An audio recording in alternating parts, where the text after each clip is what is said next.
Hello students, welcome to Lex Tutorials. Please subscribe our channel for all latest educational videos. Hello बच्चों, अब हम शुरू करने जा रहे हैं केमिस्ट्री का नेक्स्ट चैप्टर जिसका नाम है acids bases and salts. First chapter जो है केमिस्ट्री का जो पहला चैप्टर है वो अपने लोगों ने पढ़ लिया है, समझ लिया है। उसका एनसीईआरटी का इंटेक्स्ट और एक्सरसाइज आप लोगों ने बना लिया होगा आई होप। तो अपने लोग इस लेक्चर से अब शुरू करेंगे कौन सा chapter, acids bases and salts. तो ये चैप्टर थोड़ा बड़ा है ना, थोड़ा बड़ा है। बड़ा क्या है मतलब बड़ा है, ठीक है, बड़ा है ना। तो बड़ा होकर ऐसा नहीं सोचना है कि डर जाना है ना। हम लोग को अच्छे से पढ़ेंगे समझेंगे तो कोई दिक्कत नहीं होगा, है ना। पहले मैं डराता हूँ फिर बाद में मैं आपके लिए हूँ, है ना, डरना नहीं है। एसिड्स बेसिस एंड सॉल्ट्स, है ना। अच्छा, तो इस चैप्टर का कुछ ओवरव्यू हल्का सा आप लोगों ने क्लास 8 में देखा होगा, पढ़ा होगा, है ना। एसिड्स क्या होता है, बेसिस क्या होता है, सॉल्ट्स क्या होता है। 10 क्लास क्योंकि अपने लोग हाई क्लास में पहुंच गए हैं तो अपने को और डीप जाना होगा और अंदर से समझना होगा कॉन्सेप्ट को, ठीक है। तो इस चैप्टर को पढ़ाने से पहले, ठीक है, जैसे अच्छा कुछ इंट्रोडक्शन में दे देता हूँ सबसे पहले तो कि एसिड्स क्या होता है। एसिड्स होता है जिसका टेस्ट क्या हो, खट्टा, सावर टेस्ट। बेसिस क्या होता है, बेसिस वो सब्सटेंस जिसका टेस्ट नमकीन हो, बिटर, खारा, नमकीन नहीं खारा, है ना, बिटर हो। तो दो substance which have sour taste acid, दो substance which have bitter taste bases, and salts are formed by the combination of acids and base. ये तीन बेसिक डिफाइन होते हैं। पहला, acids are sour in taste, second bases are bitter in taste, third salts are formed by the reaction of acid and base. ये तीन चीज है, ये बेसिक चीज है। तो ये खट्टा सावर, ये खारा बिटर, करेला है ना, करेला की जूस तरह बिटर। तो भाई केमिकल्स हो गया, केमिकल्स को कई पार्ट में डिवाइड करते हैं, उसमें से एक क्राइटेरिया है एसिड बेस एंड सॉल्ट्स के रूप में, ठीक है। तो भाई बोलेगा कि सर वहाँ पे एक एसिड दिया हुआ है अपने को, एक कोई भी सॉल्यूशन अपने को दिया हुआ है, अपने को नहीं पता है कि वो एसिड है कि बेस है, अपने को नहीं पता है कि वो एसिड है कि बेस है, तो कैसे पता लगेगा। तो बा सर आपने तो बताया कि हाँ एसिड खट्टा होता है, चलो टेस्ट कर लेते हैं। ऐसा नहीं करना है, ठीक है, ये नहीं करना है। खट्टा होता है, जीभ जल जाएगा, आप हमको जेल भेज दीजिएगा, है ना, कि सर आपने तो बोला हम तो चले गए, है ना। ये सब काम नहीं करना है। क्या है कि अब भाई ठीक है, कुछ एसिड्स को हम टेस्ट कर सकते हैं हालांकि, लेकिन सभी एसिड्स को या फिर बेसिस को हम टेस्ट नहीं कर सकते। पॉइजन, दे आर पॉइजन, है ना, they are harmful for us. तो इसके बारे में तो बाद में पढ़ेंगे। पहले अपने लोग पढ़ते हैं कि हम कैसे पता लगाएं कि कौन एसिड है, कौन बेस है, कौन सॉल्ट है। सॉल्ट आखिरी में, लास्ट में पढ़ना है।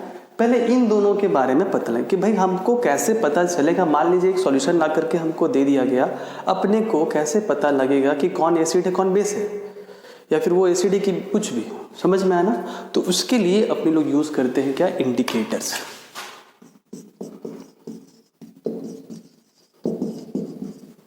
क्या यूज करते हैं, इंडिकेटर्स, है ना। कुछ ऐसे केमिकल्स है अपने पास, है ना, कुछ ऐसे मेथड है ना, जिससे हम पता लगा सकते कि कोई सॉल्यूशन एसिड है या बेस। उसको टेस्ट करने की जरूरत नहीं है ना। पता चला अरे सर तो बोले थे खट्टा होता है, चलो लेके देखते हैं, बिल्कुल नहीं, है ना, ये काम नहीं करना है। तो कैसे पता लगता है कि कौन एसिड है कौन बेस है। So for that we use indicators. कुछ ऐसे केमिकल्स है अपने पास, है ना, जो बता देंगे कि हाँ ये सॉल्यूशन भाई एसिड है और ये सॉल्यूशन क्या है, बेस। तो अब हम लोग पढ़ते हैं सबसे। तो इस चैप्टर का स्टार्टिंग करने से पहले अपने को इंडिकेटर के बारे में पढ़ना है। यही वो कैसे पता लगेगा कौन एसिड है कि बेस, फिर उसके बारे में आगे डिटेल में अपने लोग पढ़ेंगे, ठीक है। तो शुरू करते हैं अपने लोग इंडिकेटर से।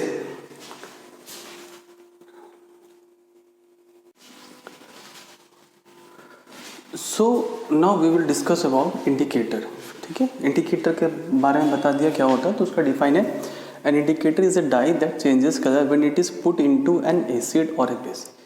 एक इंडिकेटर वैसा डाई है, डाई मतलब कलर, है ना, कलर्ड सब्सटेंस है, या फिर कलर नहीं भी होगा चलेगा, ठीक है, कोई दिक्कत नहीं उससे। तो डाई मतलब उसमें कुछ कलर का कॉन्सेप्ट होगा, इतना याद रखिए। तो डाई दैट चेंजेस कलर, वो अपना चेंज करेगा, क्या करेगा, कलर, जब हम उसमें एसिड डिसॉल्व करेंगे या फिर बेस डिसॉल्व करेंगे। अगर एसिड डिसॉल्व करेंगे तो अलग कलर मिलेगा, बेस डिसॉल्व करेंगे तो अलग कलर मिलेगा। ठीक है, जैसे मान लीजिए आपके स्कूल में आप क्लास में बैठे हुए, कोई स्ट्रिक्ट टीचर आया है तो आपका सब लोगों का नज़र में खौफ, डर आ जाता है। वही एक नॉर्मल टीचर आ जाएंगे जो इंटरटेन करते हैं बच्चों को, तो आपके चेहरे में खुशी हो जाता है। तो अलग अलग तरीके से आप क्या करते हैं, रिएक्ट करते हैं कि कौन टीचर आया है। वैसे ही इंडिकेटर जो है अलग अलग तरीके से रिएक्ट करेगा कि एसिड है कि बेस है। भाई एसिड में उसका कलर अलग होगा, बेस में उसका कलर अलग होगा। ठीक है, कैसे होगा देखते हैं। तो जनरली 3 टाइप्स ऑफ इंडिकेटर होते हैं, litmus paper, methyl orange, phenolphthalein. ये 3 तरह के इंडिकेटर्स अपने को पढ़ना है। तो लिटमस पेपर 2 तरह का होगा, blue litmus paper, red litmus paper. ठीक है, पेपर होगा एक ऐसा जिसे फिंगर के साइज का था ना, ये फिंगर का साइज एक पेपर होगा बस, है ना, ऐसा रेक्टेंगुलर एक पेपर होता है। ठीक है, या तो इसका कलर ब्लू होगा या फिर इसका कलर क्या होगा, रेड होगा, है ना। ठीक है, और स्कूल के लैब्स में आपको मिलेगा एक्सपेरिमेंट करने के लिए। ठीक है, अच्छा, तो अगर एक सॉल्यूशन हमको दे दिया गया, ठीक है, सपोज के लिए ये कंटेनर है भाई, ये सॉल्यूशन है, मेरे को नहीं पता कि ये एसिड है कि बेस है, अपने को नहीं पता कि ये एसिड है कि बेस है। अपने को बोला गया है कि भाई आप बताओ कि ये एसिड है कि बेस है। ठीक है, सर ने बोला, अपने लोगों ने लिया ब्लू लिटमस। कौन सा लिया, ब्लू लिटमस पेपर। ये ब्लू लिटमस पेपर है सपोज कर लीजिए। ठीक है, ये ब्लू लिटमस पेपर है, इसके बारे में अपने को नहीं पता। अपने ने एक ड्रॉपर लिया, ड्रॉपर में से एसिड को निकाला, इस ब्लू लिटमस पेपर पर एक ड्रॉप छोड़ दिया या गिरा दिया। देखिए इसका कलर चेंज हो गया, रेड हो गया। क्या हो गया, रेड। तो अगर ब्लू लिटमस का कलर रेड में कन्वर्ट हो जाता है, मतलब वो क्या है, एसिड है। कौन, ये सॉल्यूशन जो अपने को दिया हुआ था। अगर ब्लू लिटमस का कलर चेंज नहीं हो करके ब्लू का ब्लू ही रहता है, तो दैट मीन्स वो क्या है, बेस है। पकड़ में आ गया। रेड लिटमस, अगर रेड लिटमस को एसिड में डाला जाए या एसिड को रेड लिटमस में डाला जाए तो इसका कलर रेड का रेड ही होगा, नो चेंज। बट अगर रेड लिटमस को बेस में डाला जाएगा तो इसका कलर क्या हो जाएगा, है ना। तो अगर ब्लू लिटमस है, एसिड में डाला गया तो रेड आ गया, मतलब एसिड है। ब्लू ब्लू रहा मतलब वो सॉल्यूशन क्या है, बेस है। सेम उसके लिए रेड, रेड मतलब खतरा, खतरा है भाई, खतरा वाली है तो एसिड है, ऐसा समझते हैं अपन लोग। डेंजर का साइन मतलब एसिड, है ना, क्योंकि एसिड को जनरली हम लोग अपने बेसिक जनरल लाइफ में एसिड बहुत बार यूज़ करते हैं वर्ड, मतलब खतरा। ठीक है, अच्छा, अब आते हैं हम लोग, ये लिटमस पेपर के बारे में हो गया। अब आते हैं हम लोग किसके बारे में, मिथाइल ऑरेंज। नाम से पता चल रहा है भाई, इसका शुरू में कलर कौन सा है, ऑरेंज। शुरू में कलर कौन सा है। सो मिथाइल ऑरेंज में जब अगर वो एसिड के कांटेक्ट में आएगा या फिर हम एसिड उसमें डिसॉल्व करेंगे, है ना, तो जो कलर ऑरेंज है, किसका कलर है, ऑरेंज। मिथाइल ऑरेंज का जो कलर पहले ऑरेंज था वो बदल के हो जाएगा रेड। ठीक है, तो मिथाइल ऑरेंज लिया गया, उसमें 2 ड्रॉप एसिड डाला गया। अगर उसका कलर चेंज होकर रेड हो गया, मतलब वो सब्सटेंस जो अपने लोगों ने डाला था वो कौन था, एसिड। अगर इसका कलर हो जाता है येलो, ठीक है, तो मतलब वो सब्सटेंस जो इसमें डिसॉल्व किया गया या फिर इसको जिस सब्सटेंस में डिसॉल्व किया गया वो क्या है, बेस, है ना। ठीक है, नेक्स्ट आते हैं फिनोप्थलीन। फिनोप्थलीन कलरलेस होता है। अगर इसको हम एसिड में डालेंगे तो ये कलरलेस का कलर, नो चेंज, कोई कलर चेंज नहीं होगा। अगर इस फिनोप्थलीन में हम 2 ड्रॉप एसिड डाल देते हैं,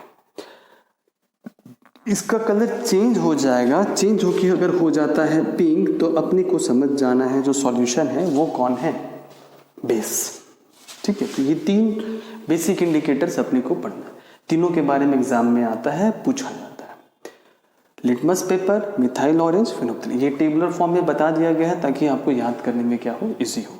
इसको नोट डाउन कर लेना है।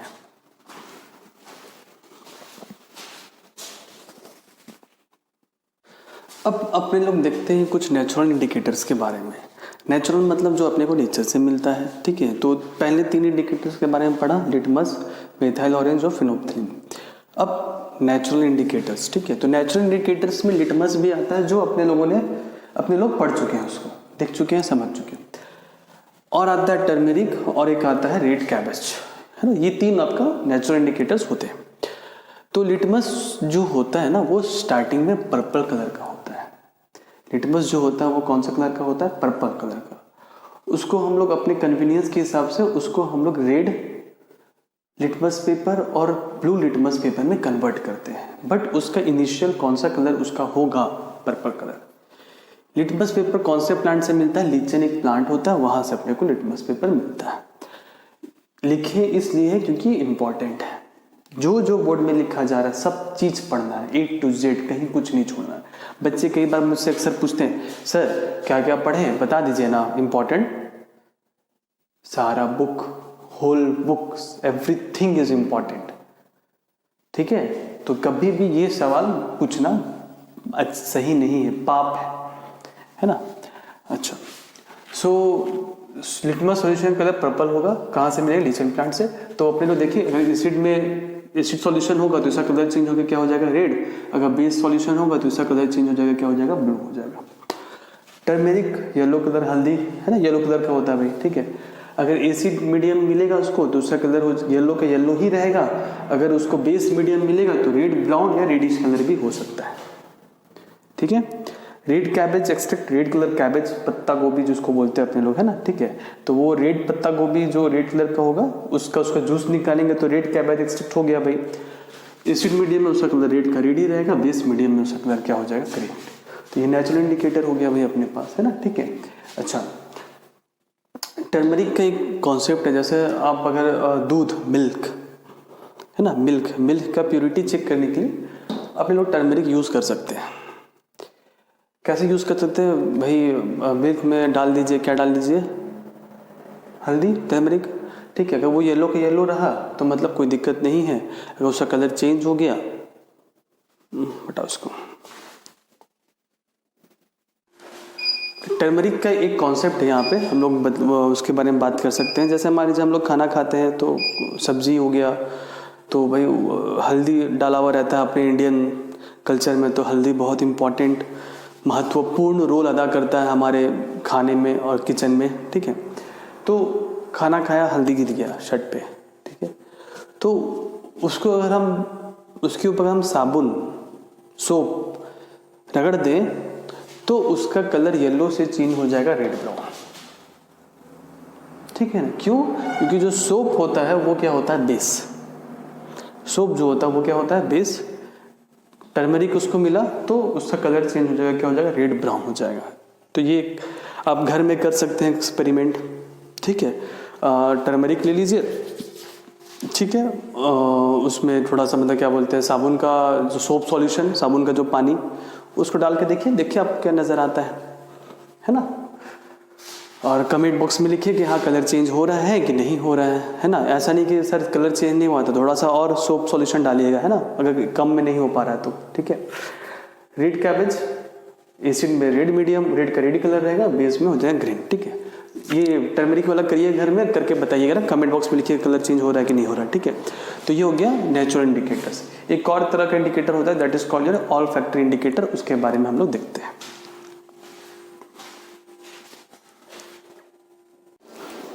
सो ये इंडिकेटर का लास्ट टॉपिक है ऑल फैक्टर इंडिकेटर्स, दो substance which smell changes in acidic और बेसिक सॉल्यूशन। तो यहाँ पे अपने को जो कॉन्सेप्ट यूज़ करना है वो है स्मेल, क्योंकि ऑल फैक्टरी मीन्स होता है सेंस ऑफ स्मेल, ठीक है। तो अगर किसी इंडिकेटर का स्मेल चेंज हो जाए एसिड या बेस सॉल्यूशन में, तो अपने लोग बता सकते हैं कि हाँ कौन एसिड है और कौन बेस है। दो एग्जाम्पल है अपने पास, ओनियन और वेनिला। ओनियन घर में देखा ही है भाई, है ना। तो ओनियन का अपने का स्मेल होता है ना, ओनियन का अपना एक क्या है? स्मेल।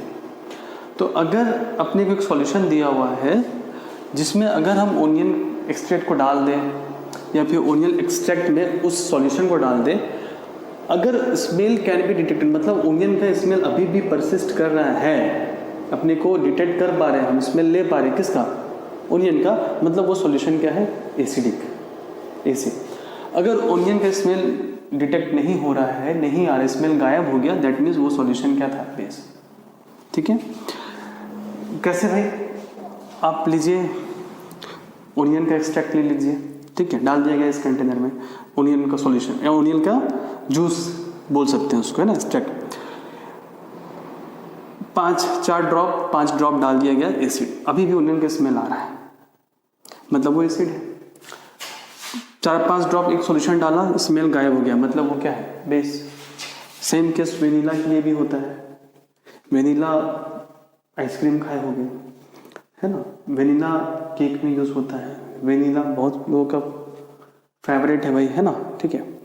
तो अगर वेनिला में अगर हम एसिड डाल दिए, अगर वेनिला का जो स्मेल था अभी भी है, वेनिला में एक सॉल्यूशन डाल दिए, जो वेनिला का पहले स्मेल था अभी भी है, that means that solution is acidic. अगर वेनिला में एक सॉल्यूशन डालने के बाद उसका स्मेल स्मेल नहीं आता है, नहीं पता चलता है, दैट मीन्स वो सॉल्यूशन क्या है, बेस।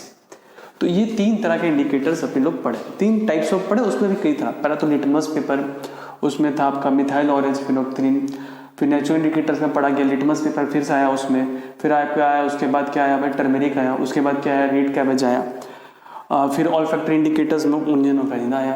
ठीक है, ये सारे क्वेश्चंस एग्जाम में आते हैं इससे। तो ये इंडिकेटर्स के बारे में हो गया। अब हम लोग चैप्टर में और आगे बढ़ेंगे, ठीक है, तो इसको नोट डाउन कर लीजिए।